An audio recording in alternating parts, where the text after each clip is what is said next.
Sermão do Monte. Todo mundo aí está se lembrando, né? Sermão do Monte, registrado aonde? Evangelho de Mateus, nos capítulos 5, 6 e 7.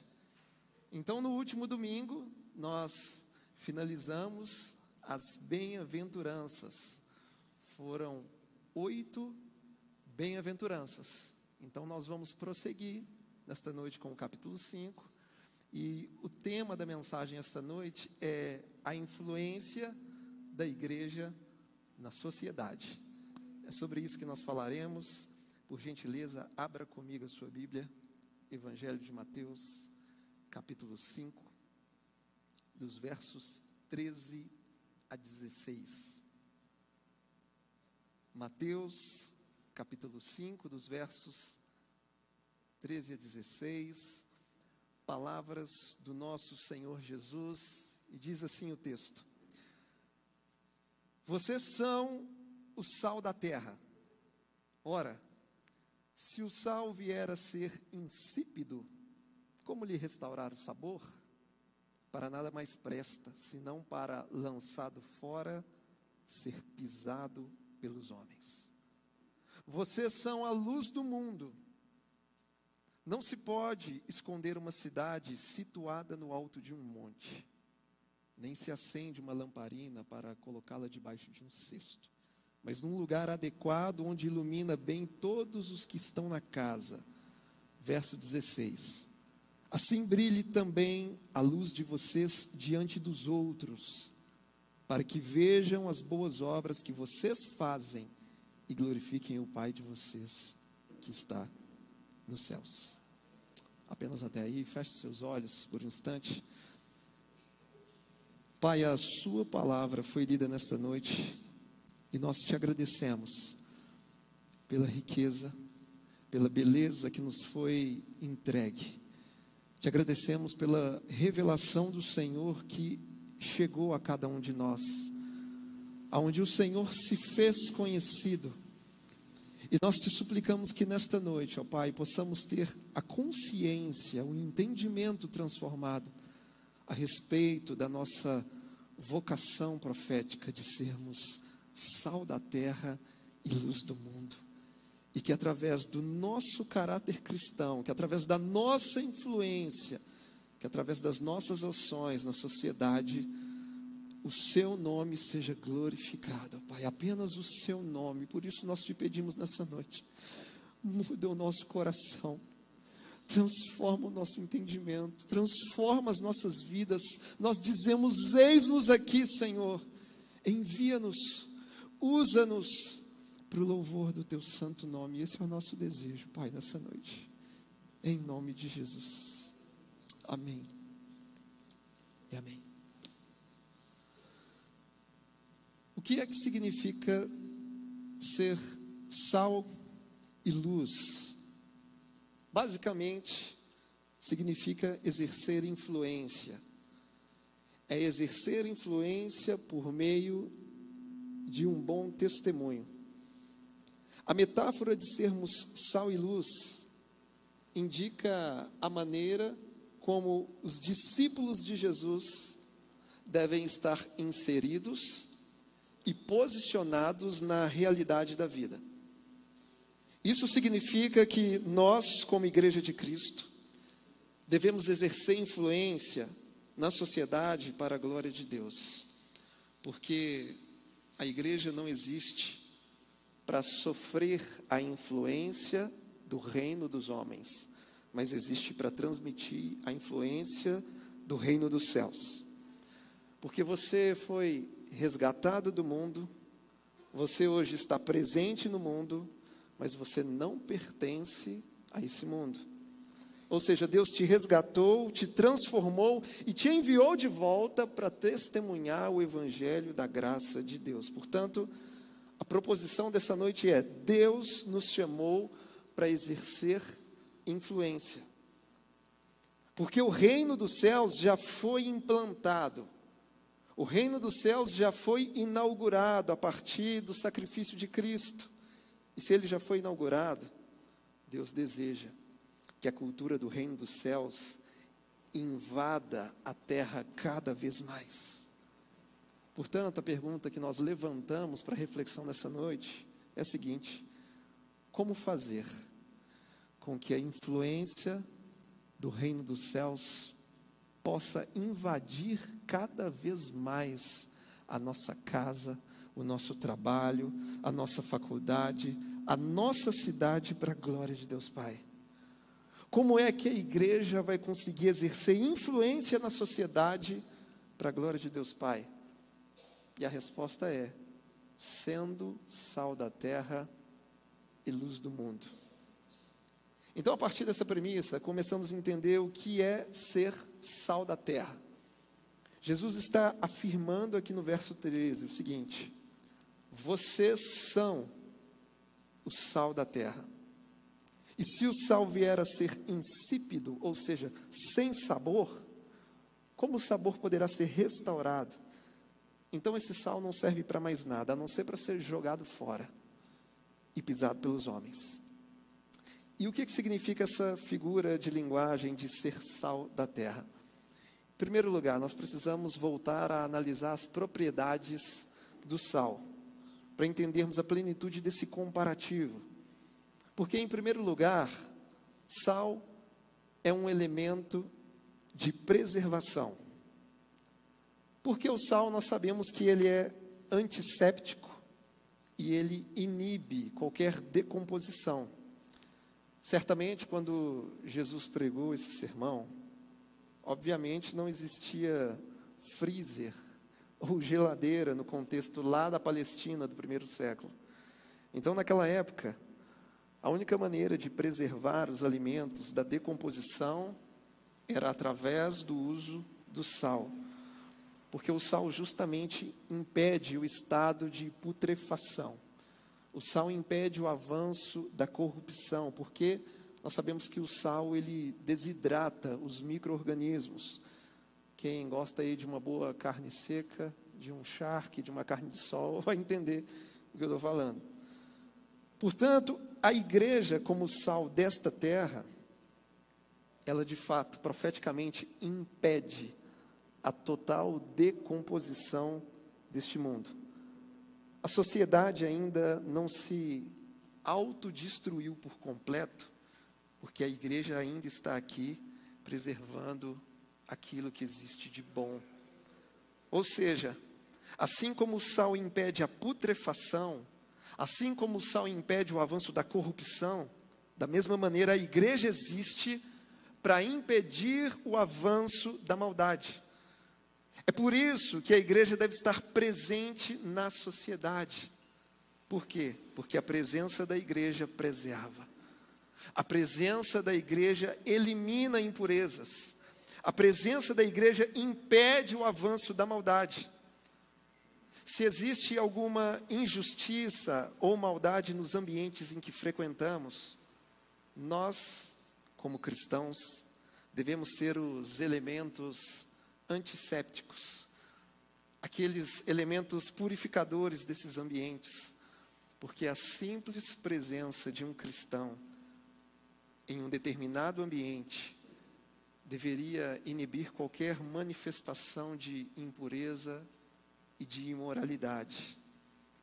Talvez alguns setores na sociedade só estão apodrecendo, só estão morrendo, porque tem um sal que ainda insiste em ficar apenas dentro do saleiro. Tem cristão que ainda está limitado a essas quatro paredes, ainda não entendeu que a missão é lá fora, e é no dia a dia. Porque o sal no saleiro, ele não faz diferença. Jesus não disse que nós somos o sal do céu. Ele também não disse que somos sal no saleiro, mas disse que somos o sal da terra. Então a igreja não vai conseguir exercer influência se ela permanecer isolada. Ela só vai exercer influência, ela vai cumprir o seu papel, se ela entrar em contato com aquilo que ela precisa salgar. Ela só vai preservar se primeiro ela se infiltrar naqueles ambientes. Porque nós sabemos que a sociedade é comparada a uma carne. E toda carne naturalmente se decompõe e apodrece com o passar do tempo. Então, quando algum setor da sociedade estiver apodrecendo, a pergunta que deve ser feita é a seguinte: onde estão aqueles que são o sal desta terra? Então, nós entendemos que o sal, na sua propriedade, é um elemento de preservação. Agora, em segundo lugar, também sabemos que o sal é um condimento que realça o sabor. Dependendo do alimento, se não tiver sal, ele fica sem graça, ele fica pouco atrativo ao paladar. Por isso, o sal existe para realçar o sabor do alimento. O sal, na medida certa, torna o alimento apetitoso e agradável. Então, assim como o sal realça o sabor, a igreja também existe para realçar o verdadeiro sabor e valor da vida. Porque sem o cristianismo, meus irmãos, a vida da humanidade seria sem sabor, sem brilho, sem esperança, seria uma vida totalmente insossa, uma vida repulsiva, intragável, totalmente sem graça. Então a igreja existe para deixar a vida das pessoas mais saborosa. A igreja existe para realçar o sabor da verdadeira vida. Por onde você passa, você precisa deixar a vida das pessoas mais saborosa. Em qualquer ambiente que você frequentar, você tem que acrescentar sabor, valor, beleza à vida das pessoas à sua volta. E aí eu pergunto, as pessoas que convivem com você, elas possuem uma vida mais saborosa ou uma vida mais amarga por sua causa? Olha, nós não fomos chamados para levar a amargura. Nós não fomos chamados para piorar o que já está ruim. Você não foi chamado para ser parte do problema. Pelo contrário, a igreja existe para disseminar soluções por meio de um evangelho integral. A igreja existe para realçar aquilo que é de bom na vida. Portanto, você deve levar o sabor da vida de Cristo aos corações oprimidos e deprimidos. A sua vida deve ser um difusor de alegria para a glória de Deus em todos os ambientes que você passar. Não levando amargura, mas realçando o sabor da verdadeira vida. Então, o sal, ele preserva, o sal realça o sabor daquilo que é bom. Agora, não há como negar que é uma característica também do sal provocar sede. E aí eu pergunto para você também, em relação à questão de bom testemunho, a sua vida, ela provoca sede nas pessoas à sua volta? A sua vida cristã, o cristianismo que você tem vivido, inspira aqueles que estão ao seu redor? As pessoas desejam imitar a vida que você tem? A igreja, em contato com o mundo, ela tem que provocar sede nas pessoas. Nós, como sal da terra, precisamos nos infiltrar na sociedade para gerar o bom testemunho.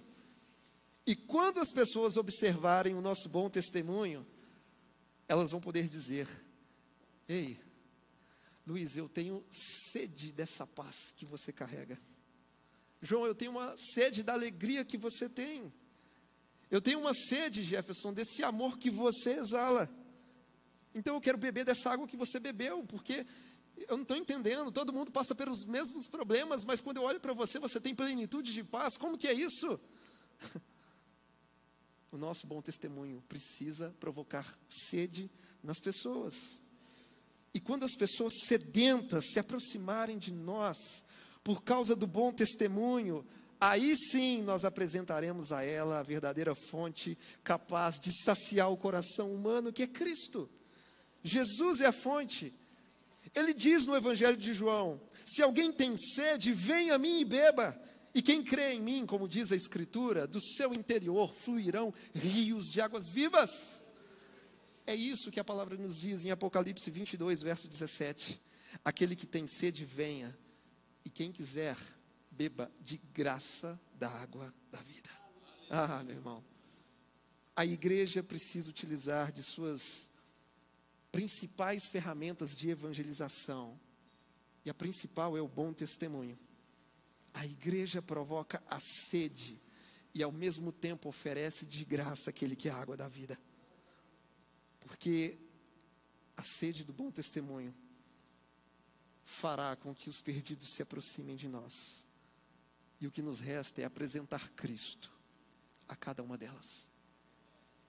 Não sou eu, não é você, não são os seus conselhos, não são suas opiniões que vão saciar a sede dos perdidos, mas é o próprio Cristo que habita em nós por meio do Espírito Santo.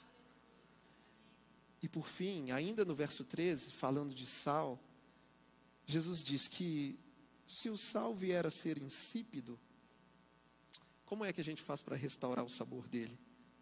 Um sal como esse não serve, não presta para nada, a não ser para ser lançado fora e pisado pelos homens.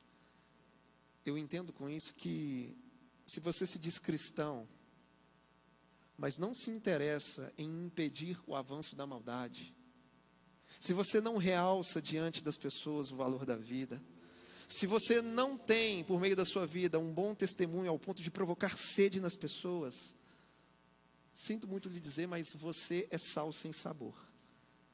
E sal sem sabor não tem utilidade para o reino de Deus. Então eu volto a perguntar, que tipo de sal nós temos sido? Meus irmãos, não perca a sua salinidade, não perca o seu caráter que foi transformado pela graça de Deus.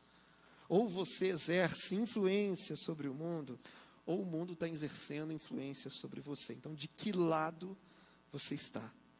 Do reino de Deus ou do sistema anti-Deus? Que tipo de sal nós temos sido? Agora, Jesus não para por aí, nessa primeira metáfora. Ele prossegue dizendo, além de sal da terra, ele diz, vocês são a luz do mundo. E a luz também possui as suas características. Porque a luz, assim como a luz de uma vela, nós somos aqueles que vamos queimar para iluminar a outros. Você deve ser aquele que, em tese, vai morrer para si, para que outros tenham vida.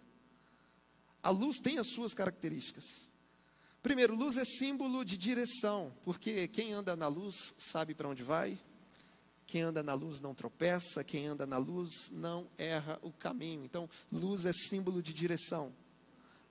Segundo lugar, luz também é símbolo de verdade e de pureza, porque a luz tem poder para irradiar e dissipar as trevas da ignorância, as trevas da mentira e do engano.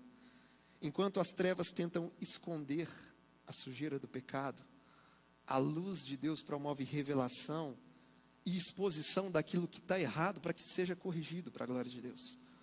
Por isso que João, na sua primeira carta, vai dizer que se nós andarmos na luz, como Ele na luz está, mantemos comunhão uns com os outros, e o sangue de Jesus nos purifica de todo pecado. Então, luz é símbolo de direção, luz é símbolo de verdade e pureza, e luz também é símbolo de vida. Porque, naturalmente falando, não existe vida sem luz. Sem luz não há fotossíntese. E sem fotossíntese não há liberação de oxigênio na atmosfera.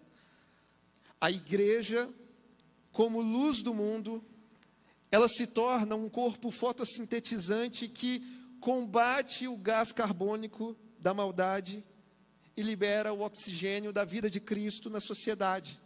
Se de um lado a sociedade está completamente sufocada pelo pecado, por outro, a igreja carrega o fôlego de vida que a sociedade tanto precisa. Então, luz é símbolo de vida. Não é à toa que quando uma gestante está para ter o seu bebê, afirmamos que ela está para dar a luz. Luz é símbolo de vida. Mas nos versos 14 e 15, Jesus nos traz um alerta.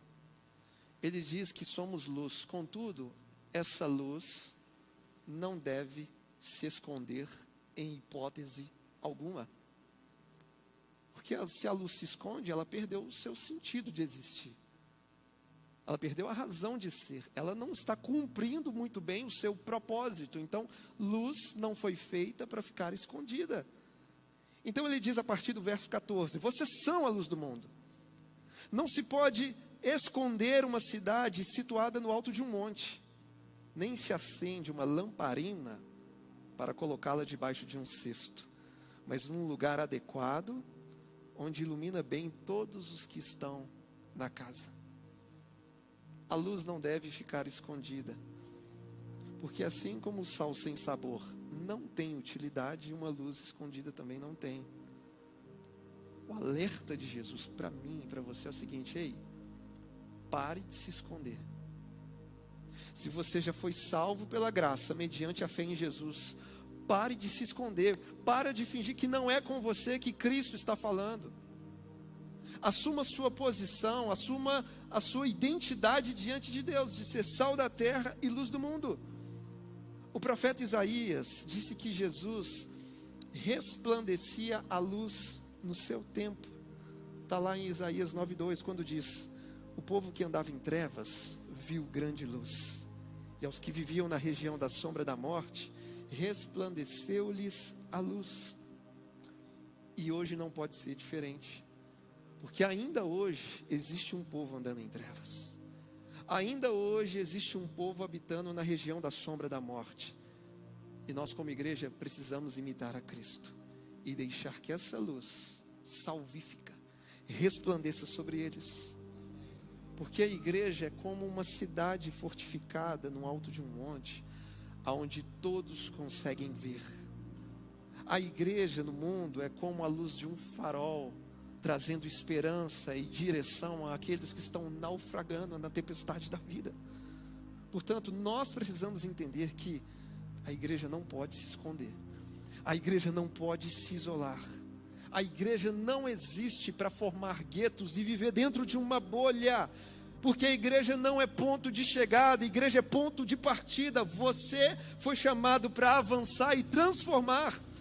É por isso que Jesus diz que as portas do inferno não vão prevalecer contra a igreja de Jesus. E nós sabemos que, infelizmente, ainda existem muitas portas do inferno levantadas lá fora. Ainda existe a porta da pobreza, a porta da prostituição, da injustiça, a porta do abuso infantil. Por isso a igreja precisa avançar como luz e derrubar todas as portas do inferno na sociedade. Esse dever é nosso. É uma vocação da igreja. Então Jesus disse que você é a luz. Mas você precisa entender que uma luz escondida não serve para nada. Não cumpre o seu propósito. Então nós precisamos estar posicionados em ambientes estratégicos para iluminar o maior número de pessoas possível. Então, meu irmão, minha irmã, deixa Jesus posicionar a sua vida estrategicamente no lugar que Ele tem para você. Pode ser lá no seu trabalho, pode ser dentro da sua profissão. Eu não sei, Jesus sabe. Deixa Ele soberanamente posicionar você para que o maior número de pessoas sejam iluminadas para a glória de Deus. A nossa consciência é de que nós não podemos nos esconder. Pare de se esconder, pare de ficar se envergonhando do Evangelho. Assuma a sua posição e a sua vocação. E deixe a luz de Cristo resplandecer através de você. Deixe a luz de Cristo brilhar lá no seu trabalho, na vida dos seus amigos e familiares. Deixe a luz de Cristo brilhar nas suas redes sociais, nos espaços públicos que você frequenta. Deixe a luz de Cristo brilhar em você, na cidade onde Ele te plantou, para a glória dEle.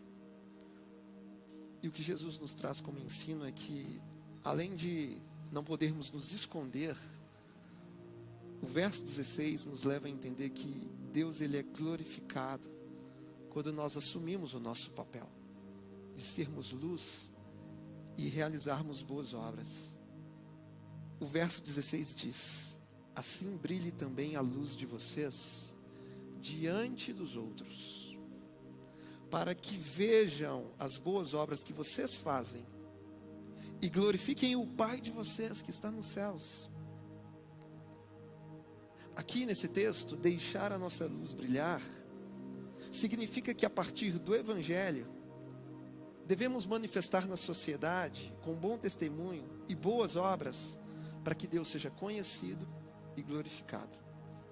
Portanto, além do bem que pregamos, a sociedade precisa ver o bem que fazemos. Paulo, escrevendo aos Efésios no capítulo 5, nos versos 8 e 9, ele diz: porque no passado vocês eram trevas, mas agora são luz no Senhor. Vivam como filhos da luz, porque o fruto da luz consiste em toda bondade, justiça e verdade. Isso nos faz entender que os filhos da luz devem manifestar bondade, justiça e verdade lá no mundo. Por isso eu repito, além do bem que pregamos, a sociedade quer ver o bem que nós fazemos. Então Jesus disse que a luz que carregamos precisa brilhar diante dos outros, para que os outros vejam nossas boas obras e glorifiquem a Deus. As pessoas lá no seu trabalho não querem apenas ouvir, elas querem ver a manifestação dos filhos de Deus.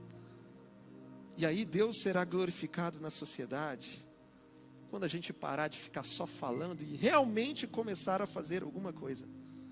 Porque não basta apenas ter uma confissão de fé, mas precisamos ter ações provenientes de uma fé confessada. Porque uma fé que é legítima não fica só no discurso. Uma fé legítima, além de professada, ela é praticada. O amor só é verdadeiro quando ele sai do discurso e vai para a ação.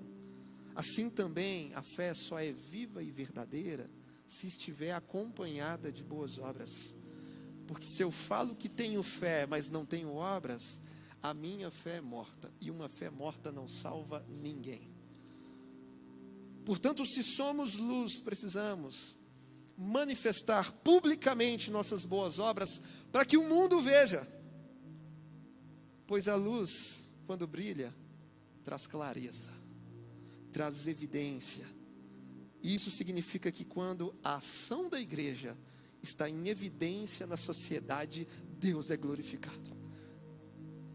Todos conseguem enxergar o próprio Deus. Deus é glorificado nos céus quando pessoas são amadas e servidas pela igreja na face da terra. Ele é glorificado. Você já parou para pensar nisso?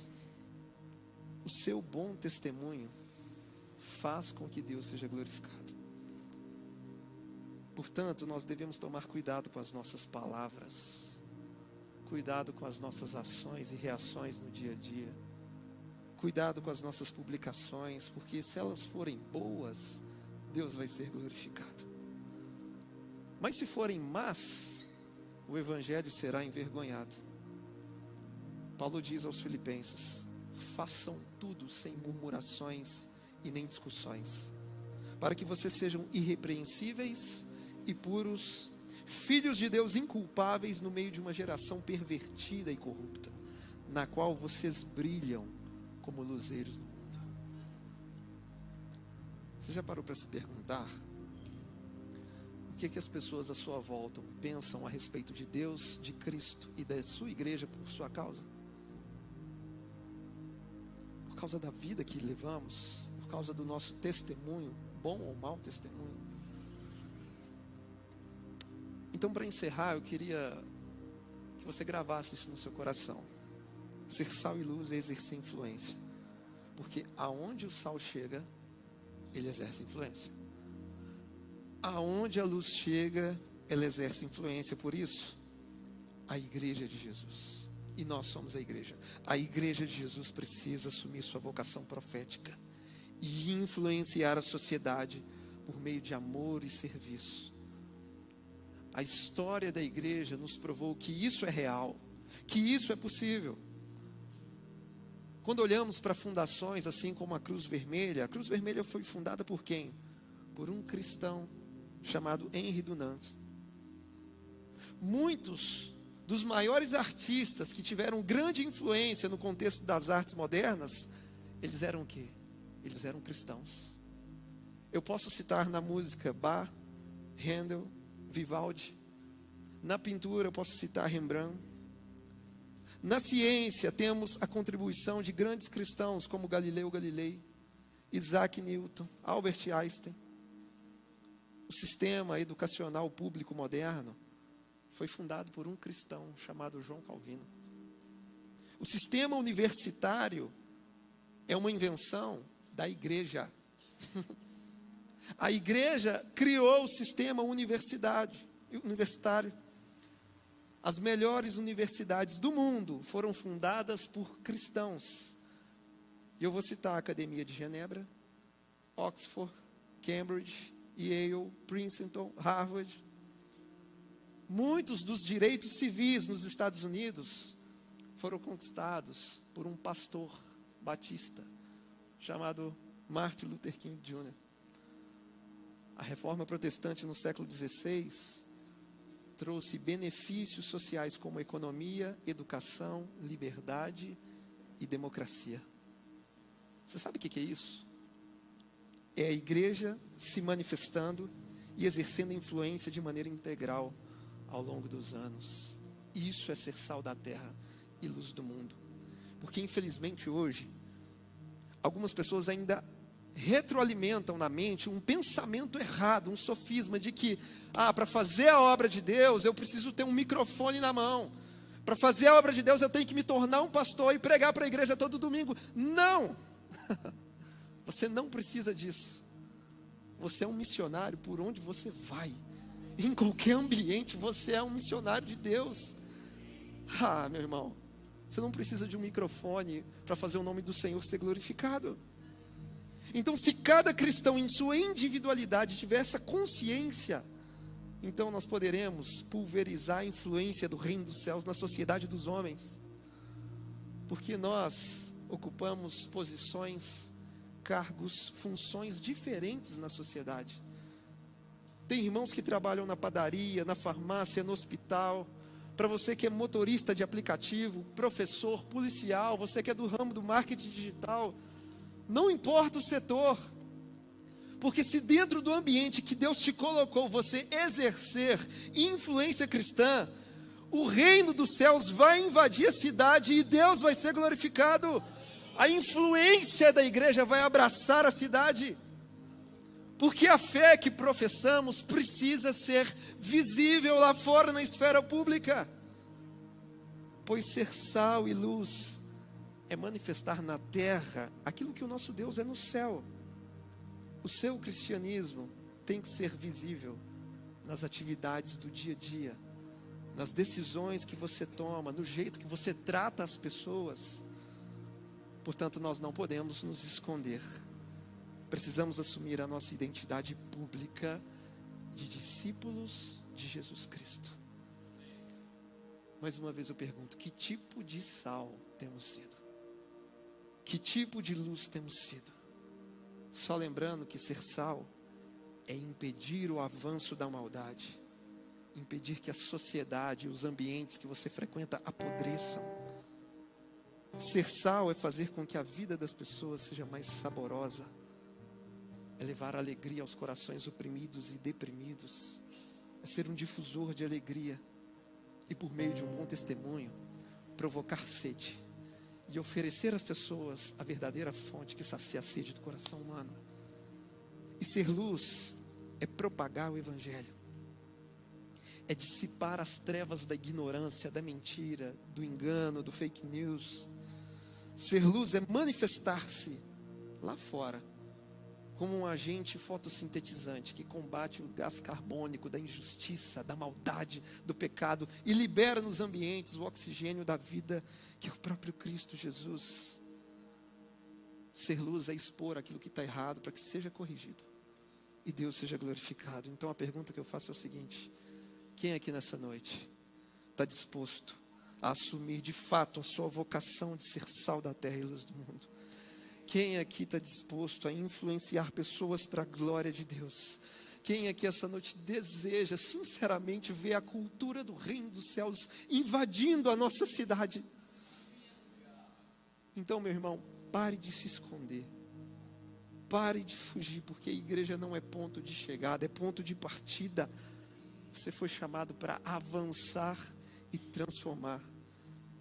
Então assuma a sua vocação profética e a partir do poder do Evangelho e da ação do Espírito Santo comece a influenciar pessoas e ambientes para a glória de Deus. Você é sal da terra, você é a luz do mundo. Se você puder ficar de pé no seu lugar por um instante, fechar os seus olhos,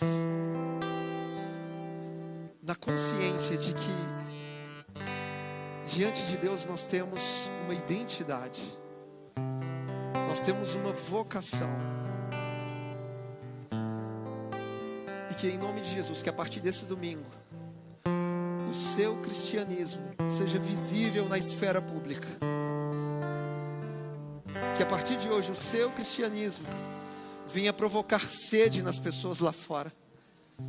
Elas terão sede da paz que você carrega, elas terão sede da alegria que você compartilha, porque isso não vem de você, é Cristo na sua vida, é o Espírito Santo no seu coração. Pai, nessa noite como igreja nós te suplicamos, Deus, que o Senhor tenha misericórdia de nós, misericórdia todas as vezes que negamos a nossa identidade, Pai. Perdoa todas as vezes que nos escondemos e não assumimos publicamente a nossa posição de discípulos do Senhor. Te pedimos que nessa noite, por meio do agir do seu Espírito, Pai, o nosso coração volte a queimar, o nosso coração volte a arder por desejo de evangelizar pessoas, e que o nosso bom testemunho venha impactar muitas vidas para a glória do teu santo nome, ó Pai. Que o Senhor nos dê graça, sabedoria, amor, serviço, para exercermos influência para a tua glória nos ambientes que nós frequentamos, Pai, porque cremos que dentro daquilo que o Senhor nos chamou, se formos fiéis, ó Pai, a graça do Senhor vai abraçar essa cidade, Deus. A cultura do reino dos céus vai invadir cada casa, cada ambiente de trabalho, cada faculdade, para a glória do teu santo nome. Mas nós te pedimos, levanta-nos, Senhor, desperta-nos, transforma o nosso entendimento, nos dê consciência de que a missão do Senhor não é do pastor, não é do missionário transcultural, não, é para todo aquele que nasceu de novo. Portanto, incendeia corações nessa noite, Pai.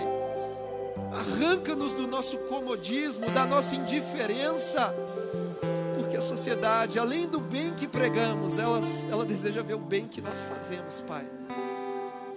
Que assim brilhe a luz do Senhor através de nós, que muitas vidas sejam iluminadas para a glória do teu santo nome, Pai, e que no final de tudo o louvor, a glória e a honra seja apenas do Senhor, Pai. É o que nós te pedimos nessa noite, para a sua glória, em nome de Jesus. Amém. Amém. Amém, meus irmãos? Deixa eu ver aqui se a igreja está bem iluminada de luzeiros no mundo e de sal da terra. Que você possa registrar essa palavra no coração, que você possa abrir durante a semana o texto de Mateus capítulo 5, dos versos 13 a 16, quem sabe no seu contexto devocional, e refletir: Senhor, será que eu preciso mudar a minha postura no meu ambiente de trabalho? Será que eu preciso mudar a minha postura com os meus familiares dentro de casa? Os ambientes que eu frequento, eu tenho sido mais influenciado pela cultura do reino dos homens? Ou por onde eu passo, eu deixo ali um start da cultura que vem do alto? Que possamos refletir profundamente nessas verdades, e que muitos setores da sociedade sejam influenciados para a glória de Deus. Que muitas portas do inferno, que ainda permanecem erguidas nos ambientes sociais, possam ser derrubadas por uma igreja que avança. Eu já expliquei isso aqui uma vez. Jesus disse que as portas do inferno não prevalecerão contra a igreja de Jesus. No início da minha conversão, eu achava que o inferno estava atacando e a igreja estava resistindo firmemente. Só que o texto diz que as portas do inferno, e quem já viu aqui filme de castelo, sabe que porta não é instrumento de ataque, porta é instrumento de defesa. rei num castelo e fala assim: vamos dar portada na cara de todo mundo. Não, porta é instrumento de defesa. Então, se as portas são do inferno, quem está avançando e atacando é a igreja. É a igreja que avança, é a igreja que ataca. Então você é o representante da igreja em qualquer setor social lá fora. Precisamos avançar e derrubar todas essas portas, sendo sal da terra e luz do mundo. Amém? Que o amor de Deus Pai, a graça de Deus Filho e que a consolação e comunhão do Espírito Santo de Deus seja sobre as nossas vidas hoje e até a volta de Cristo. Amém, amém. Vá em paz, meus irmãos. Deus abençoe vocês. Uma semana abençoada.